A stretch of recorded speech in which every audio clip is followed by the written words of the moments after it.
Bonjour, professeur Bertrand Lotzenberg, j'étais toute ma vie pneumologue, maintenant je ne suis plus que tabacologue et je m'occupe d'une maladie grave qui s'appelle la dépendance tabagique, qui est une maladie pédiatrique.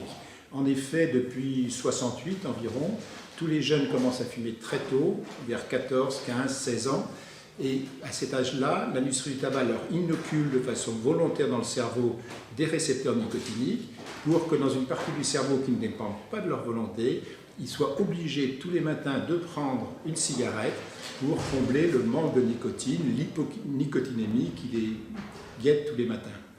Donc les premières cigarettes ne sont pas prises du fait d'une volonté de fumer la cigarette, mais c'est que le corps l'exige, comme le corps exige d'avoir un morceau de sucre ou une tartine de confiture quand on est en hypoglycémie. Donc c'est par cette stratégie voulue par l'industrie du tabac qui a dit que s'il n'arrive pas à faire ça, elle ne va plus vendre de tabac, que s'installe la dépendance tabagique.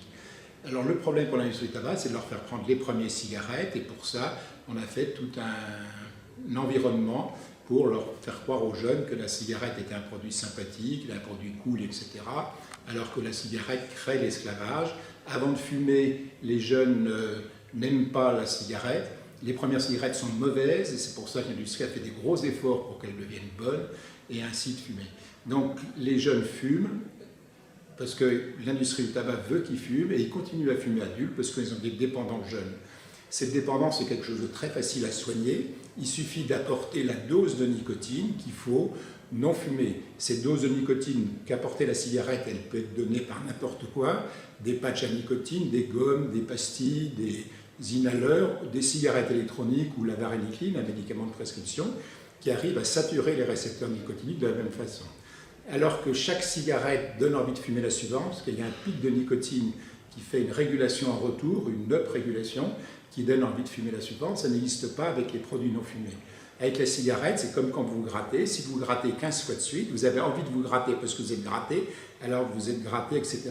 Il faut à un moment apporter la caresse qui permet calmement d'apporter la nicotine juste au niveau pour ne pas être en hyponicotinémie, et ainsi on s'arrête facilement de fumer et on s'arrête sans effort. Donc il ne faut pas de volonté pour arrêter de fumer, il faut la volonté du médecin. Pour l'instant, les médecins ne sont pas motivés pour soigner les patients, ils laissent les patients à leur triste sort en leur disant c'est de votre faute si vous fumez, etc., vous n'avez pas de volonté.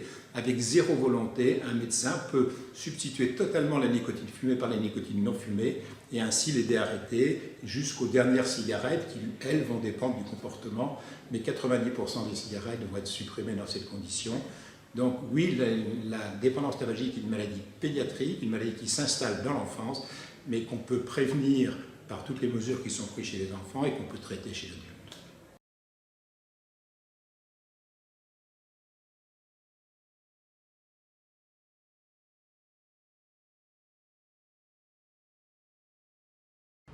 Ce Parisien de 22 ans était un gros fumeur, jusqu'à 2 paquets par jour. Mais il y a 5 mois, Alan est passé à la cigarette électronique. La bêtise de la jeunesse a fait que je me suis mis à fumer.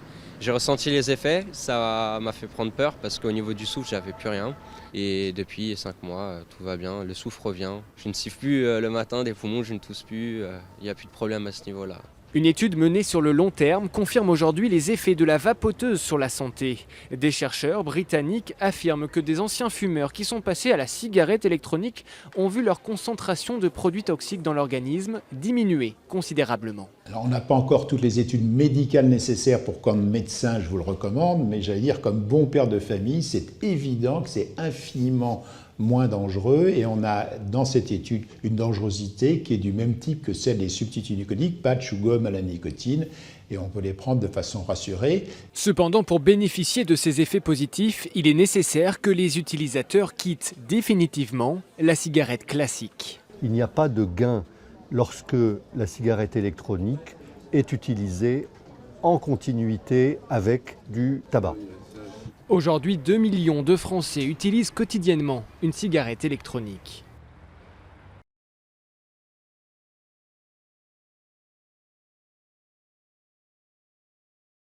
et en mourir. Au moins 2 fois depuis le début de l'émission, vous avez fait une allusion à la cigarette électronique qui en effet a connu des fortunes diverses en France, en ayant l'air de dire que visiblement vous lui étiez favorable.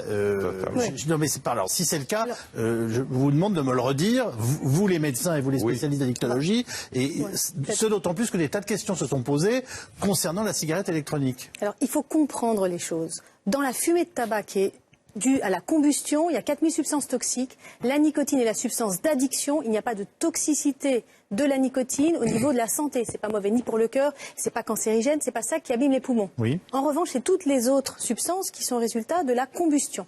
La cigarette électronique, c'est la vaporisation de la nicotine, et je conseille à mes patients de mettre de la nicotine dans leur cigarette électronique s'ils veulent utiliser la cigarette électronique, avec du propylène glycol et des facteurs de goût qui sont autorisés pour l'alimentation. Donc ça n'a rien à voir. Si on doit situer, et ça c'est les Anglais qui le font très bien, avec des... En effet, il faut faire des études scientifiques, il faut continuer à suivre la cigarette électronique, mais la cigarette électronique par rapport à la cigarette se situe chez les Anglais à 5% de dangerosité. Donc je ne vais pas conseiller la cigarette électronique à un patient qui ne fume pas, je vais la conseiller à mes patients si ça peut les aider à arrêter de fumer, et si c'est nécessaire, je leur propose d'associer au traitement. Il ne faut pas rester vapofumeur. Et je pense que ça, tu vas le dire très très bien. Oui, en disant, si tu veux bien, simplement et brutalement, c'est 100 fois moins toxique au moins que le tabac. Donc quelque chose qui est 100 fois moins toxique que le tabac, on n'hésite pas, ça s'appelle la réduction des risques, et on soutient et on sort de cette frilosité par rapport à on ne sait pas dans 50 ans.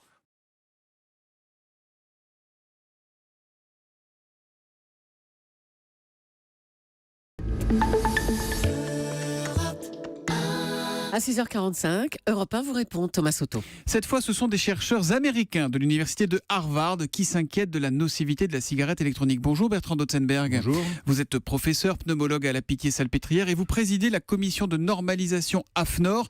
C'est elle qui fixe les normes françaises concernant cette cigarette électronique.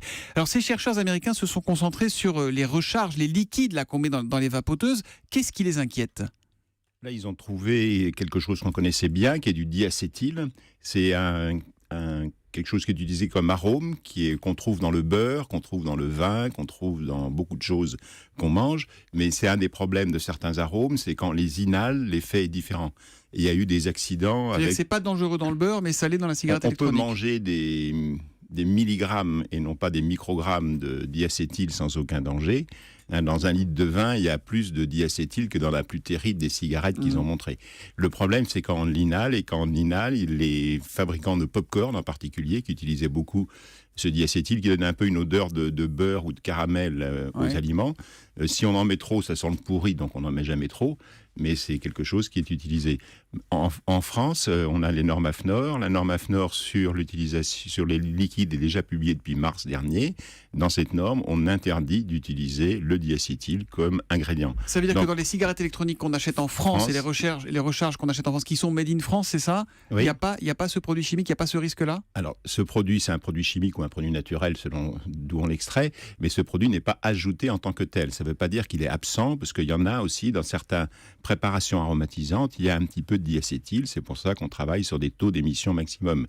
Mais le diacétyl, il ne faut pas oublier que dans une cigarette, par exemple, vous prenez plus de 1000 microgrammes par jour en fumant la cigarette.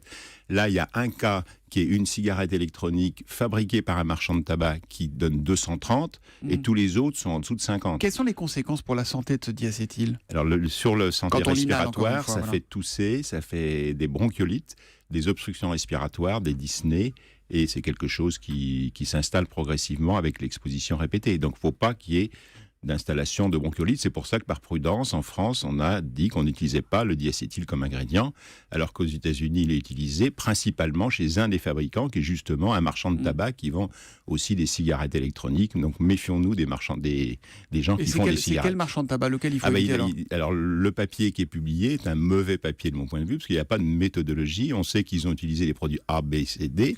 On ne sait même pas combien de temps ils les ont utilisés, comment ils les ont fait vapoter, etc. Donc c'est normalement un article article scientifique, on peut reproduire l'expérience en prenant ce papier. Vous ne pouvez pas reproduire l'expérience, donc c'est un papier de médiocre qualité où des choses sont cachées, je ne sais pas. Quand on utilise une cigarette électronique, il faut l'acheter. Il y a un label AFNOR là, qui nous dit, voilà, là au moins c'est à peu près contrôlé, en tout cas aux normes françaises. Alors le label NF va arriver. Pour l'instant, on a publié les normes, et après il y a un processus qui dure 6 mois qui donne comment dire qu'on devient AFNOR, et après, il faut que ça va arriver dans les jours qui viennent, et après, il faut que les fabricants fassent tous les essais, parce qu'il n'y a pas que le diacétyl, il y a plein de choses à contrôler sur les cigarettes, sur les liquides, pour avoir cette norme NF. Donc ça va prendre encore quelques mois, au final, avant de les avoir sur quelques mois, mais tous les fabricants français sont déjà mis aux normes. Mais la vraie question, c'est est-ce que la cigarette électronique est moins mauvaise, reste moins mauvaise et moins nocive qu'une cigarette classique ? Si on prend juste l'exemple du diacétyl, c'est 100 fois moins dangereux, 99% moins dangereux que la cigarette. Donc, tous ceux qui sont effrayés par le diacétyl doivent jeter à la seconde leur paquet de cigarettes. Leur paquet de vraies cigarettes. Vraies cigarettes, et ne plus jamais fumer une cigarette, et de prendre quelque chose qui est au moins 100 fois moins dangereux. Donc, on est tranquille de Donc, ce c'est côté-là. moins pire, en quelque sorte. C'est moins pire, mais même en prenant du pire qui est du liquide américain. Si on prend du liquide français, on est 1000 ou 10 000 fois moins dangereux que de fumer une cigarette. Donc, ce qui tue, c'est le tabac, c'est pas la cigarette électronique. Une question de Mickaël sur Europe1.fr. Et la vapeur, est-ce qu'elle est dangereuse ou pas ? Est-ce qu'on le sait ? Ça, c'est une question qui revient beaucoup depuis que la vaporette est arrivée sur le marché. On travaille sur tous les toxiques qui sortent de la cigarette électronique. Par exemple, on a dit qu'il y avait plein de métaux dans la cigarette électronique. Il y a moins de métaux qui sortent de la cigarette électronique que la quantité autorisée pour les médicaments en inhalation. On a regardé ce qui se passe pour le formaldéhyde, par exemple, qui est aussi quelque chose qui était très attaqué.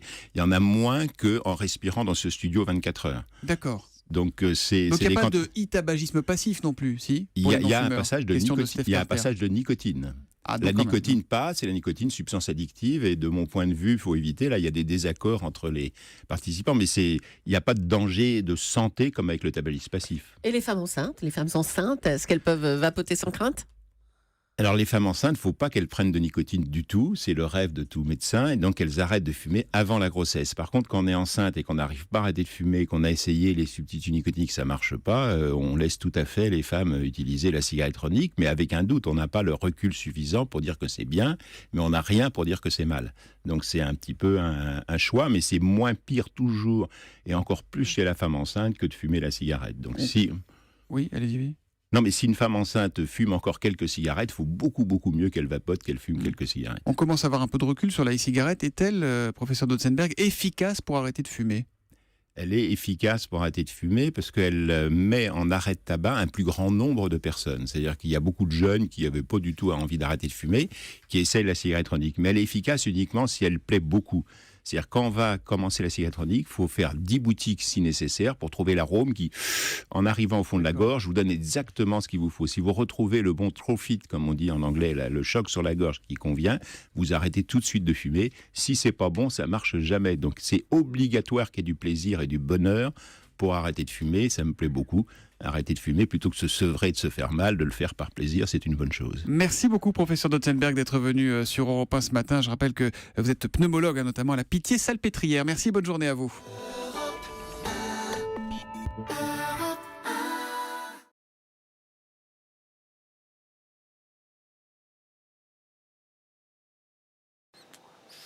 Le vapotage, un bon moyen d'arrêter de fumer ou une nouvelle addiction? On voit ça tout de suite avec mes invités.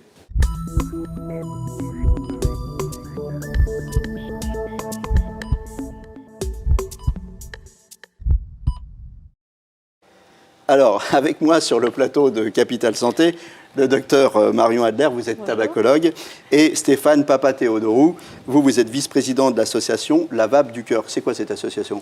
C'est une association de réduction des risques tabagiques. Nous, on récupère en fait du matériel, des liquides de professionnels, d'invendus ou de fin de série. Ils économisent sur la destruction ou ils ont une réduction d'impôt parce qu'on est... et vous donnez ça à des gens défavorisés. Voilà, exactement. Voilà, ok, pour les aider à arrêter de fumer.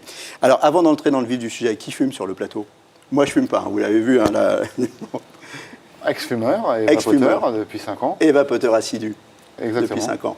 Donc, vous avez arrêté de fumer, mais vous vapotez. Et vous, docteur, vous fumez pas? Je fume pas, non. Sinon, j'aurais du mal à aider les gens à arrêter de fumer et à se débarrasser de cette maladie chronique. Alors, docteur Adler, j'ai vu que le vapotage, c'est seulement 5% de la nocivité du tabac.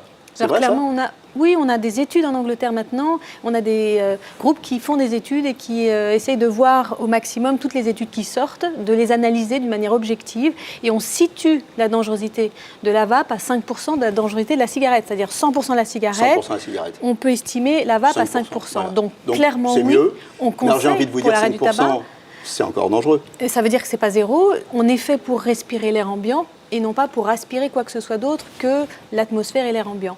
Donc c'est important de savoir que quand on ne fume pas, ce n'est pas la peine de se mettre à inhaler des choses qui ne sont pas tout à fait faites pour soi. Le mieux, c'est de respirer l'air ambiant. Mais si on fume, oui, la vapoteuse peut être une aide à l'arrêt du tabac chez une bonne partie des gens. Pourquoi c'est moins nocif?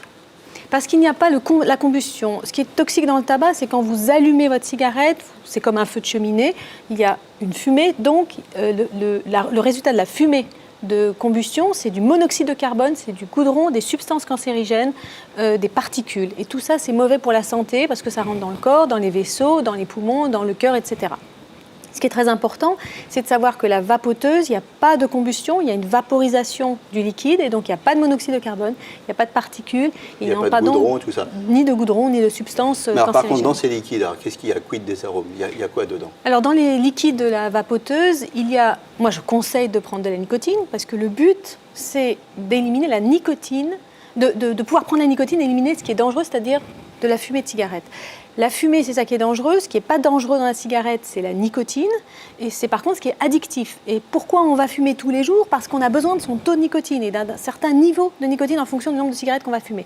Donc oui, pour remplacer la cigarette... C'est intéressant cette distinction que vous faites. La nicotine, c'est le produit addictif. C'est ce qui fait que vous ne pouvez pas vous arrêter de fumer. Vous allez consommer très clairement tous les jours. Oui.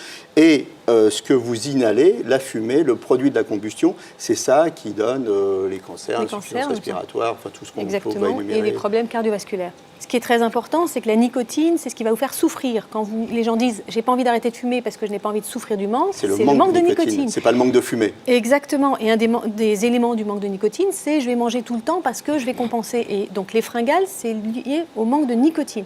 Donc oui, il faut remplacer la cigarette par la nicotine sous forme de traitement validé, substitut nicotinique, aide à l'arrêt du tabac par des traitements médicamenteux.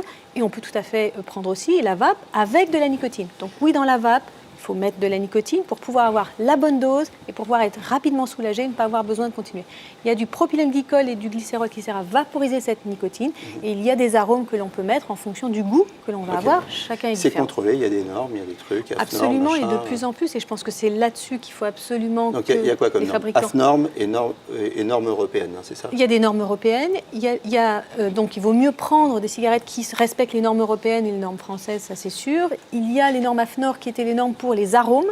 Maintenant, on a discuté un petit peu tous les deux, mais je pense que vous avez aussi des informations complémentaires. Il y a de plus en plus un focus sur les justement arômes pour qu'ils soient de plus en plus adaptés à la cigarette électronique, même si c'est plus tout à fait alimentaire, pour que ce soit compatible avec la santé. Ça, c'est le plus important. Et puis, il y a aussi la résistance qui ne doit pas chauffer trop pour que ce ne soit pas une combustion et que ça reste une vaporisation. On va en parler de tout ça. Alors justement, on va rentrer dans le détail du vapotage et des outils avec vous. Le profil du vapoteur, d'abord, il y a un profil, c'est qui? C'est le fumeur. Après, il n'y a pas des gens qui se mettent directement au vapotage comme ça, qui se disent tiens, non, ça n'existe pas ça. Assez rare. Des gens comme moi, je peux faire mon intéressant. Et les professionnels vont bien souvent du secteur déconseiller aux gens de vapoter s'ils ne fument pas. Oui. Ça ne sert à rien d'inhaler.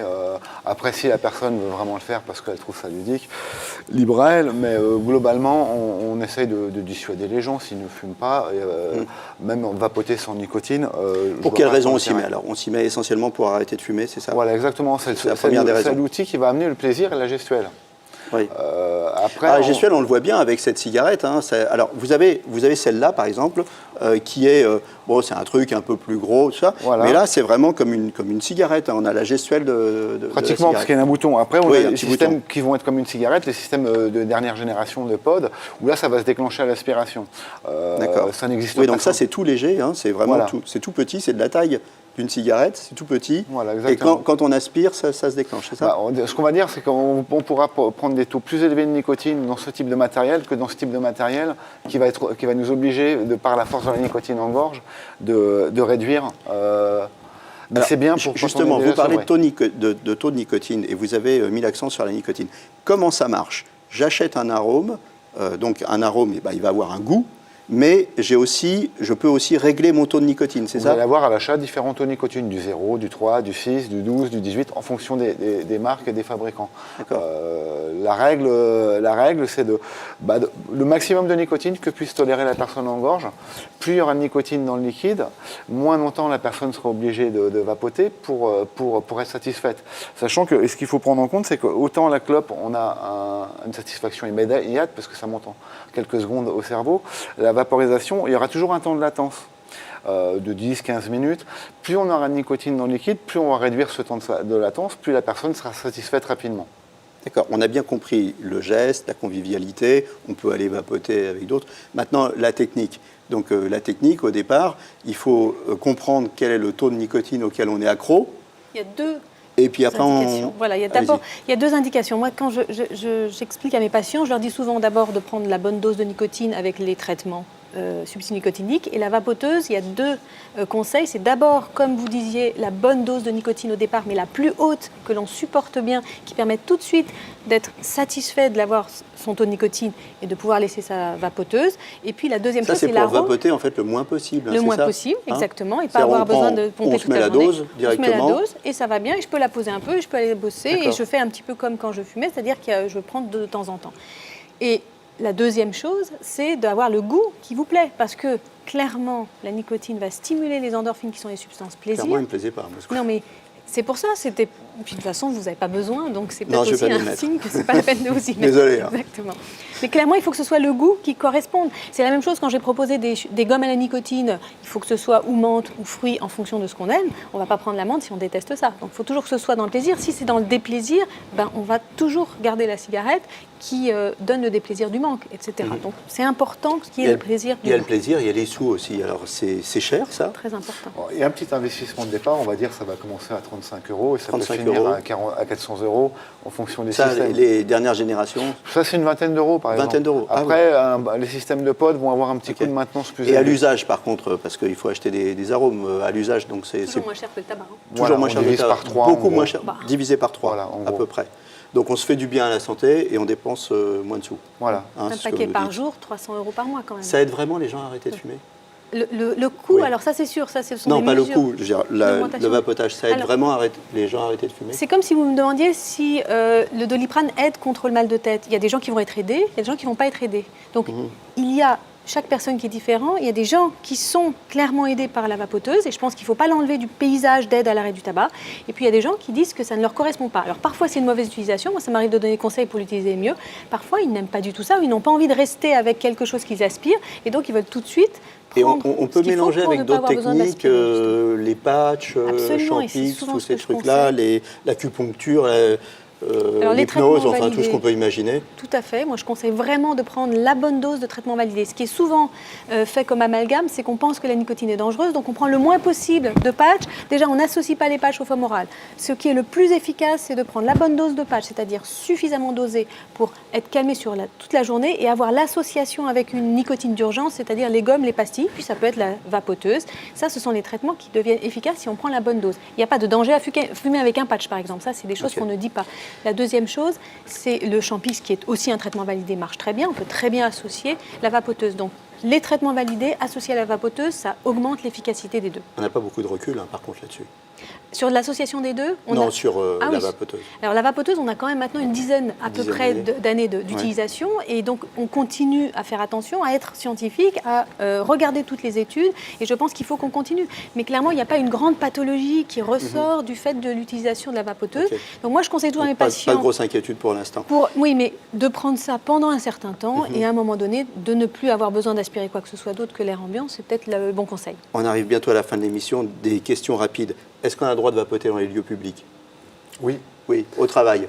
Au travail, alors sur les lieux de travail postés, non, le décret l'interdit. Par contre, si vous êtes dans un corridor ou la machine à café, ce n'est plus considéré comme un lieu de travail posté, auquel cas le décret ne l'interdit pas. Moi, ce que je conseille, c'est quand même... Excusez-moi, on est obligé d'aller vite. Différence entre e-cigarette, chicha, tabac chauffé? Alors ça n'a rien à voir. La e-cigarette, c'est ce qu'on a dit, 3 substances. La chicha, c'est exactement la même chose que le tabac. C'est du tabac, c'est de la cigarette, donc du tabac qui est brûlé. Et il y a simplement la fumée qui passe à travers l'eau, ça n'a jamais rien d'évité comme maladie. Donc c'est les mêmes maladies et la même dépendance. Et le tabac à chauffer, qui est la nouvelle invention de l'industrie du tabac, est aussi toxique. Alors on voit qu'il y a un petit peu moins de monoxyde de carbone par exemple. Mais ça ressemble à une e-cigarette, c'est exprès, c'est pour faire... Bien sûr, c'est exprès, mais clairement, c'est comme si vous avez une pyrolyse et non pas une combustion. C'est-à-dire il n'y a pas le feu, mais il y a les braises, vous voyez, donc les braises ça brûle aussi. Il y a aussi des substances cancérigènes, il y a aussi du monoxyde de carbone, il y a aussi des particules, donc il y a aussi une toxicité et ça n'a rien à voir avec la cigarette électronique. On peut fumer du cannabis dans une e-cigarette? On peut dans certains pays, oui, où c'est dépénalisé. Oui, c'est vapoter, hein, c'est pas fumer. Vapoter, excusez-moi, vapoter. En 30 secondes quand même, on ne peut pas se quitter sans rappeler les méfaits du tabac. Bien sûr. Mais ça, tout le monde le sait, cardiovasculaire, respiratoire, cancer. Clairement, l'avantage de l'arrêt du tabac, c'est 24 heures après avoir arrêté. Vous éliminez votre monoxyde de carbone un jour après avoir arrêté de fumer. Donc, bien sûr, c'est encourageant. Et on peut aussi encourager les femmes enceintes, évidemment, à arrêter de fumer. Il faut qu'elles sachent qu'elles ont le droit de prendre de la nicotine. Les traitements par substitut nicotinique sont autorisés chez la femme enceinte. Et malheureusement, on ne les aide pas suffisamment. Et on les prescrit aussi chez les patients qui viennent de faire une pathologie cardiaque, par exemple. Donc, aidons nos patients. Un dernier chiffre, hein, les femmes, l'association pilule, contraception œstrogène et tabac, au-delà de 30 ans, chez les femmes, c'est... En grande partie grâce au tabac, c'est extrêmement toxique. Ça augmente le risque cardiovasculaire de thrombose et donc c'est très très important. Je crois que ça le multiplie par 30, hein. C'est quelque chose de colossal. Exactement, mais c'est vraiment lié au tabac. Pas à la pilule, mais au tabac en grande partie. Voilà, écoutez, c'est la fin de cette émission. On va pouvoir aller s'en griller une petite. Merci à tous d'avoir accepté l'invitation de Capital Santé. À bientôt pour un prochain numéro. Et d'ici là, portez-vous bien.